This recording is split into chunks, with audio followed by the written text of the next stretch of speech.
Hello friends, welcome in GK विद्यालय channel.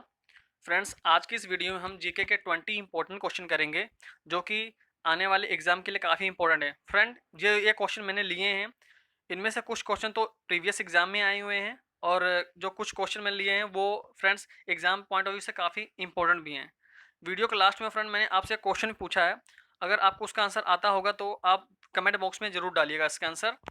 तो चलिए फ्रेंड्स, वीडियो स्टार्ट करते हैं। पहला क्वेश्चन है, where is the headquarter of northern command of air force. Air force का नॉर्दर्न कमांड कहाँ पे है? न्यू दिल्ली, इलाहाबाद, शिलोंग या none of the above? Friend, अगर हम नॉर्दर्न कमांड की बात करें तो एयरफोर्स का नॉर्दर्न कमांड कहीं पे यानी कि नॉर्दर्न कमांड है ही नहीं है, तो इसका आंसर क्या रहेगा? Option D. अगर हम वेस्टर्न कमांड की बात करें तो वो कहाँ पे है? न्यू दिल्ली में है। ईस्टर्न कमांड कहाँ पे है? शिलोंग में है। इलाहाबाद में कौन सा है? सेंट्रल कमांड है एयरफोर्स का। एयरफोर्स डे कब मनाया जाता है? 8 अक्टूबर का। इंडिया ने अभी फ्रांस से 5 रफाल्स खरीदे हैं, फाइटर प्लेन खरीदे हैं। इसको किस कंपनी ने बनाया है? डसॉल्ट। डसॉल्ट कंपनी ने बनाया है फ्रेंड्स, याद रखना। Next question, who was the founder of Bahujan Samaj Party? Bahujan Samaj party के संस्थापक कौन थे? डब्ल्यू.बी.सी. बनर्जी, कांशीराम, ज्योति बासु या पी.एस. संगमा? दोस्तों, इस पार्टी की स्थापना 1984 में हुई थी, तो इसका आंसर रहेगा बी, कांशीराम। बी, कांशीराम। डब्ल्यू.बी.सी. बनर्जी ने इंडियन नेशनल कांग्रेस की स्थापना की थी 1885 में। ज्योति बासु ने कम्युनिस्ट पार्टी की स्थापना की थी, कम्युनिस्ट पार्टी की स्थापना की थी 1964 में। और पी.एस. संगमा ने जो हमारी 8वीं पार्टी यानी कि नवी पार्टी बनी थी उसका नाम था नेशनल पीपल पार्टी, उसकी स्थापना किसने की थी? पी.ए. संगमा ने। याद रखना फ्रेंड, कब कब की थी? 2013 में। टोटल 8 नेशनल पार्टीज हैं। फ्रेंड्स, आप पिक्चर में देख रहे होंगे कि नेशनल पार्टी बनने के लिए टोटल 3 कंडीशंस हैं। क्या क्या हैं? कि पार्टी शुड विन 2% सीट इन लोकसभा, यानी कि लोकसभा में 2% सीट जरूर ही जीतनी चाहिए, तभी वो नेशनल पार्टी बन सकती है।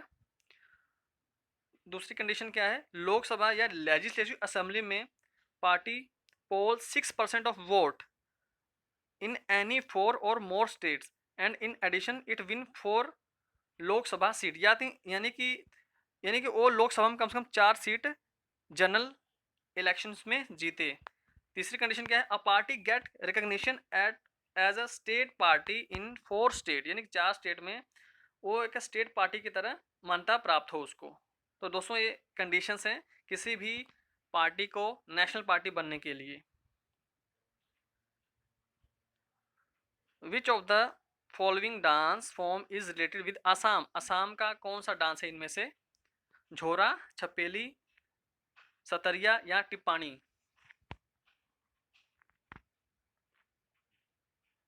तो इसका आंसर क्या रहेगा फ्रेंड्स? सी, सतरिया।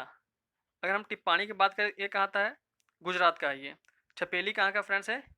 यूपी का। झोरा कहाँ का है? हिमाचल प्रदेश का। अगर पूछे यक्षगान कहाँ का है? यक्षगान ये कहाँ का है? कर्नाटक का है। मुखौटा कहाँ का है? अरुणाचल प्रदेश का है। ये कुछ डांस फॉर्म है फ्रेंड्स, याद रखना। Where is Indira Gandhi Centre for Atomic Research is located? जो Indira Gandhi Centre for Atomic Research है ये कहाँ पे है? कलपक्कम, पोखरन, ट्रॉम्बे या आंध्र प्रदेश? तो इसका आंसर रहेगा ए, कलपक्कम। कहाँ पे है ये? चेन्नई में। चेन्नई में। पोखरन, पोखरन कहाँ में है? राजस्थान में है दोस्तों।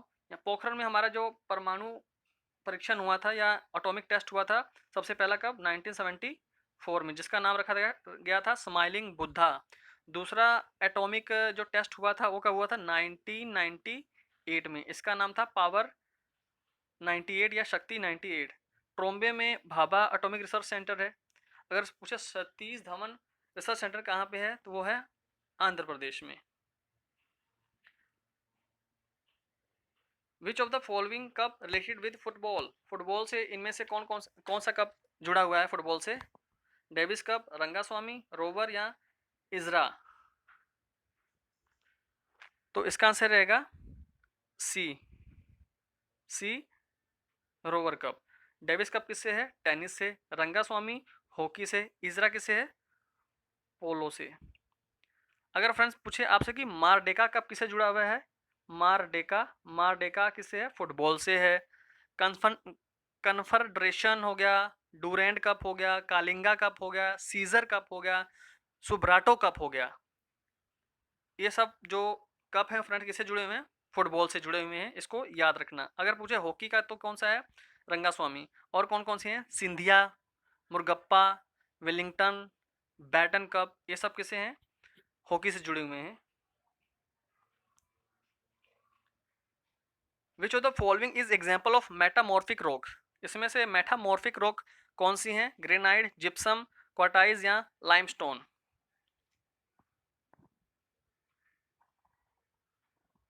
तो इसका आंसर रहेगा सी, क्वार्टाइज, सी क्वार्टाइज।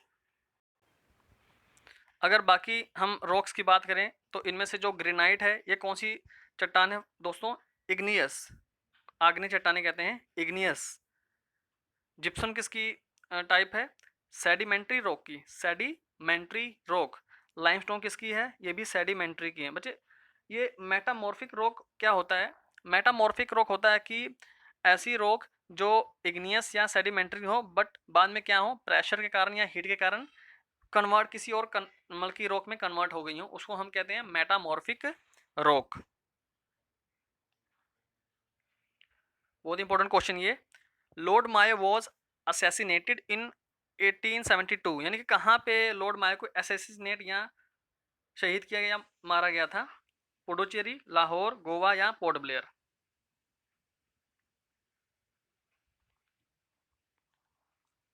तो इसका आंसर रहेगा friends port Blair, D, port Blair. शेर अली अफरीदी ने मारा था इनको। किसने? शेर अली अफरीदी। ये हमारे इंडिया के फोर्थ वायसरॉय थे, फोर्थ वायसरॉय थे। मायो कॉलेज इन्होंने ही बनाया है अजमेर में, मायो कॉलेज। इनके टाइम में ही सेंसस स्टार्ट हुआ था, जनगणना स्टार्ट हुई थी। एग्रीकल्चर डिपार्टमेंट भी इन्होंने ही बनवाया है, स्टैटिस्टिक्स डिपार्टमेंट भी इन्होंने ही स्टार्ट किया था फ्रेंड्स। ये सब बातें याद रखना। डिसेंट्रलाइजेशन पॉलिसी भी इन्होंने ही लॉन्च की है, डिसेंट्रलाइजेशन पॉलिसी इन्होंने ही बनाई थी। Which of the following personality receive a Nobel prize twice, यानी कि इनमें से किनको 2 बार नोबल प्राइज मिला हुआ है? Amartya Sen, John Bardeen, Jimmy Carter या वीएस नायपॉल? तो फ्रेंड इसका आंसर रहेगा बी, जॉन बार्डिन। इनको फिजिक्स में 2 बार नोबल प्राइज मिला है, 1956 और 1972 में। पहले नोबल प्राइज स्टार्ट कब हुआ है? 1901 में। पहले 5 फील्ड में दिया था, अब कितना हो गया है? 6 फील्ड। 6वीं कौन सी थी? इकोनॉमिक्स। इसको कब जोड़ा गया? 1967 में। और पहला इकोनॉमिक्स प्राइज कब दिया गया? 1969 में। किसको? सैमुअल्सन को, सैमुअल्सन को। इंडिया का जो सबसे पहला जो इकोनॉमिक्स का अवार्ड किसे मिला हुआ है? अमृता सेन को। जो जिमी कार्टर है ये अमेरिका के राष्ट्रपति थे, इनको पीस में मिला हुआ है नोबेल प्राइज। नेक्स्ट क्वेश्चन, जो Canterbury is a famous grassland of which country? Canterbury जो ग्रासलैंड है ये किस कंट्री का फेमस ग्रास है? ऑस्ट्रेलिया, साउथ अफ्रीका, उरुग्वे या न्यूजीलैंड? तो इसका आंसर रहेगा friend D, New Zealand, D, New Zealand. अगर हम उरुग्वे की बात करें, उरुग्वे ग्रासलैंड का क्या नाम है? पंपाज, पंपाज। अगर हम साउथ अफ्रीका की बात करें तो साउथ अफ्रीका कौन सा है? वेल्ड। डाउन्स कहाँ का है? डाउन्स है ऑस्ट्रेलिया का। अगर हम फ्रेंड बात करें प्रेरिस की, एक घास घास होती है, क्या नाम इसका? प्रेरी। ये कहाँ की है? यूएसए की है, यूएसए की है। ककरापारा, यहाँ पे ए लगा लेना फ्रेंड्स। ककरापारा, ककरापारा प्रोजेक्ट जो है ये किस रिवर पे है? नर्मदा, ताप्ती, चेनाब या कृष्णा? तो इसका आंसर रहेगा बी, ताप्ती रिवर पे। जो किस रिवर जो किस सागर में गिरती है? अरब सागर में।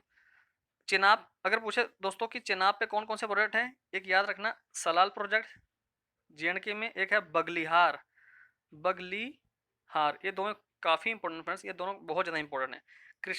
कृष्णा नदी पे कौन से हैं, अलमट्टी, अलमट्टी, ये भी पेपर में बहुत बार पूछते हैं। श्री सैलम, नागार्जुन, नागार्जुन, अर्जुन और कृष्णा से याद रखना कि नागार्जुन किस पर है, कृष्णा पे है। Which article is related with promotion of international peace, यानी कि इंटरनेशनल पीस को कौन सा आर्टिकल प्रमोट करता है, यानी कि इंटरनेशनल पीस किस आर्टिकल में आता है, 51, 44, 50 या 40। तो इसका आंसर रहेगा फ्रेंड्स बी 51। अगर हम 40 की बात करें तो इसमें क्या बात की गई है, विलेज पंचायत की, विलेज पंचायत की। यूनिफॉर्म सिविल कोड 44 में क्या डिस्कस किया गया है, यूनिफॉर्म सिविल कोड। 50 में क्या बताया गया है, सेपरेशन ऑफ जुडिशियल फ्रॉम एग्जेक्टिव्स, जो जुडिशियल को एग्जेक्टिव पार्ट से अलग किया गया है। The procedure of impeachment of the president can be initiated in which house of the parliament, यानी पार्लियामेंट या संसद के किस हाउस में जो प्रेसिडेंट का इम्पीचमेंट होता है।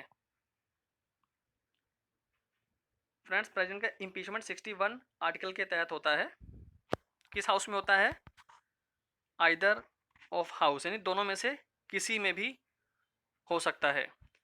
लोकसभा किस आर्टिकल में आती है फ्रेंड्स, लोकसभा 79 में, राज्यसभा 80 में। लोकसभा की पहली बैठक कब हुई थी, 13 मई 1952 को। राज्यसभा की पहली बैठक कब हुई थी, 3 अप्रैल 1952 को।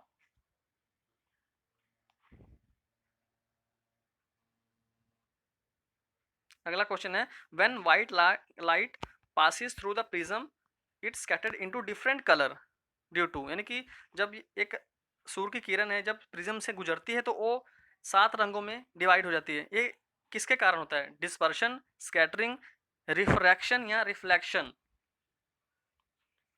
तो इसका आंसर रहेगा ए, डिस्पर्शन। अगर पूछे रेनबो ये किस सिद्धांत पे बनता है, इसका आंसर क्या रहेगा, डिस्पर्शन। आकाश हमें नीला क्यों दिखाई देता है, ये भी आंसर रहेगा स्कैटरिंग ऑफ लाइट।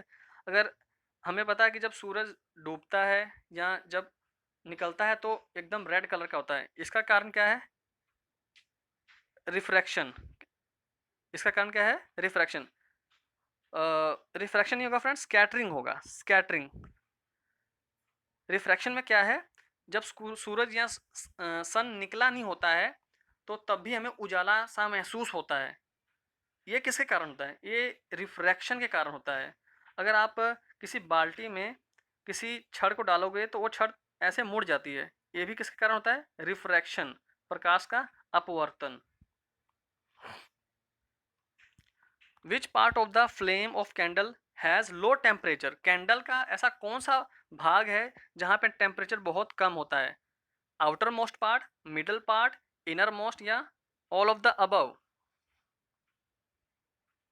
तो फ्रेंड इसका आंसर रहेगा सी, यानी जो जो सबसे इनर होता है उसमें वहाँ पे टेम्परेचर क्या होता है, कम होता है, और जो आउटर होता है वहाँ पे टेम्परेचर सबसे ज़्यादा होता है, जो ब्लू कलर का होता है, जिसको गोल्ड समित यूज़ करते हैं सोना वगैरह या चांदी वगैरह पिघलाने के लिए।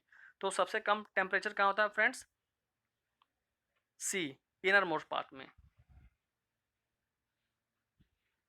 विच of the following is the respiratory organ of insect, जो कीड़े मकोड़े हैं ये किससे सांस लेते हैं, किस भाग से, लंग्स, ट्रैकिया, स्किन या बुक गिल्स। तो इसका आंसर रहेगा बी, ट्रैकिया। जैसे कि कॉकरोच वगैरह हो गए या क्रिकेट वगैरह हो गए, ये बी यानी कि ट्रैकिया से सांस लेते हैं। स्किन से कौन लेता है दोस्तों सांस, अर्थवॉर्म और लीच। बुक गिल में क्या आ जाता है, स्कॉर्पियो, स्कॉर्पियो या स्पाइडर। लंग्स में कौन आ जाता है, मैमल्स आ जाते हैं जैसे कि जीव जंतु या प्राणी वगैरह या ह्यूमन बींग्स हो गए, इस ये मतलब कि लंग से सांस लेते हैं। What was the name of teacher और गुरु ऑफ शिवाजी? शिवाजी के गुरु कौन थे? शिवाजी के गुरु कौन थे? अगर हम बात करें, पहले इसका आंसर देख लेते हैं। इसका आंसर है ए कोंडदेव, ए कोंडदेव। दोस्तों शिवाजी का जन्म 1627 में हुआ था और मृत्यु क्या हुई थी? 1680 में हुई थी। एक क्वेश्चन पूछता है कि पुरंदर की संधि कब हुई थी? इसका आंसर रहेगा 1665। 1665 किसके बीच? राजा जयसिंह और शिवाजी के बीच हुई थी।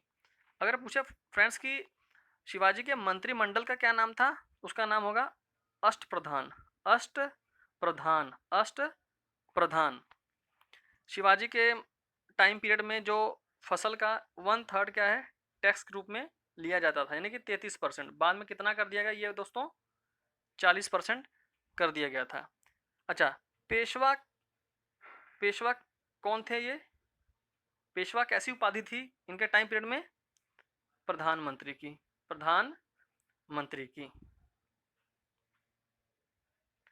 Which of the following ruler appoint maximum Hindu in his reign? अपने शासनकाल में ऐसा कौन सा रूलर था जो सबसे ज्यादा हिंदू को नियुक्त करता था? शाहजहां, अकबर, औरंगजेब या जहांगीर?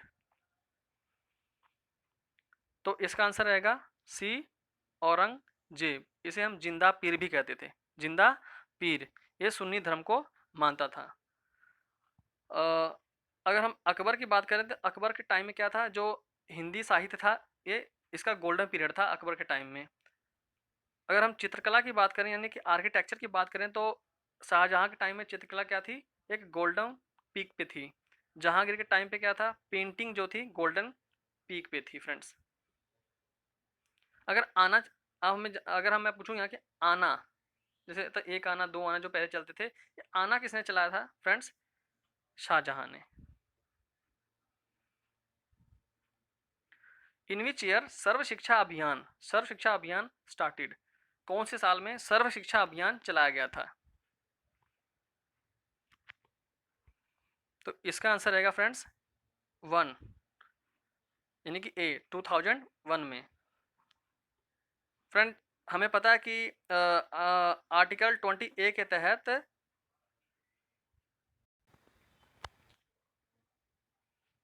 तो फ्रेंड्स अंडर आर्टिकल 21A के तहत क्या है कि 6 से 14 साल के बच्चों को क्या है? पढ़ाई जो है उनको फ्री में मिलनी चाहिए। इसके तहत क्या है कि ये सर्व शिक्षा अभियान चलाया गया था अटल बिहारी वाजपेयी के द्वारा।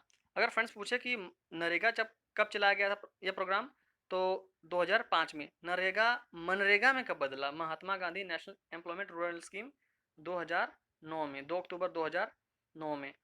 अन्नपूर्णा योजना कब चलाई गई थी? 2000 में, सन 2000 में। मिड डे मील का प्रोग्राम कब चलाया गया था?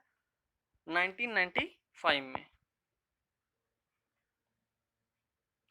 विच of the following tiger reserve located in Arunachal Pradesh? Arunachal Pradesh में इनमें से कौन सा टाइगर रिजर्व है? इंद्रावती, अचानक कमार, डम्फा या नामधापा? तो इसका आंसर फ्रेंड रहेगा डी, नामधापा। डम्फा पूछे तो कहाँ पे है ये है मिजोरम में। अचानक कमार कहाँ पे है दोस्तों? ये छत्तीसगढ़ में है, छत्तीसगढ़ में। इंद्रावती कहाँ पे है? बिहार में। इंद्रावती कहाँ पे है? बिहार में। बिहार में एक और है वाल्मीकि टाइगर रिजर्व। राजा जी टाइगर रिजर्व कहाँ पे है? उत्तराखंड में है। कहाँ पे है दोस्तों? उत्तराखंड में है। नामेरी, नामेरी कहाँ पे है? आसाम में है। पाइका भी, पाइका कहाँ पे दोस्तों? पाइका, पाइका ये है अरुणाचल प्रदेश में। दोस्तों अभी देखिए कुछ टाइगर के कुछ डाटा आए थे कि जिनमें क्या बताया गया है कि हमारे इंडिया में कितने टाइगर हैं? 2967, यानी कि 2967 टाइगर हमारे देश में हैं। सबसे ज़्यादा टाइगर कहाँ पे है दोस्तों? मध्य प्रदेश में है। दूसरे नंबर पे कौन सा आता है? कर्नाटका, कर्नाटका। देखिए दोस्तों ये 2006 से कितनी मतलब की ग्रोथ हुई है इंडिया में टाइगर की। पूरे वर्ल्ड के 70 to 75 tiger percent, 70 to 75 tiger जो है कहाँ पाए जाते हैं? हमारे इंडिया में ही पाई जाते हैं। अगला क्वेश्चन है कि in which union territory literacy rate is maximum? किस यूनियन टेरिटरी में लिटरेसी रेट मैक्सिमम है? दादर नगर हवेली, लक्षद्वीप, अंडमान निकोबार या चंडीगढ़? तो इसका आंसर रहेगा बी। सबसे ज़्यादा कहाँ पे दोस्तों? बी, लक्षद्वीप में। अगर पूछे सबसे कम कम कहाँ पे है तो है दादर नगर हवेली में है। दोस्तों हमारे इंडिया में कितने मतलब कि यूटीज़ हैं? टोटल 8 हैं। जो दादर नगर हवेली और दमन एंड दीव है, इनको इसको 31 जनवरी 2020 को क्या है, मर्ज कर दिया गया था। सो टोटल कितने हो गए हैं हमारे देश में? 8 यूटी हो गए हैं। तो फ्रेंड्स आज का हमारा क्वेश्चन ऑफ द डे क्या है कि in which year Indian Agriculture Research Institute transfer in Delhi, यानी कि जो हमारा एग्रीकल्चर रिसर्च सेंटर है या रिसर्च इंस्टीट्यूट है, ये दिल्ली कब ट्रांसफ़र किया गया था? मैं बता दूं दोस्तों आपके हेल्प के लिए, इसको पूसा भी कहते हैं, पूसा। तो फ्रेंड्स अगर आपको इसका आंसर आता है तो अपना आंसर ज़रूर कमेंट बॉक्स में टाइप करिएगा। तो फ्रेंड्स अगर आपको मेरी वीडियो पसंद आती है तो प्लीज़ उसको लाइक शेयर और सब्सक्राइब जरूर करना, ताकि इससे मोटिवेट होकर मैं और अच्छे अच्छे क्वेश्चन आपको ला सकूँ। तो तब तक के लिए फ्रेंड्स थैंक यू।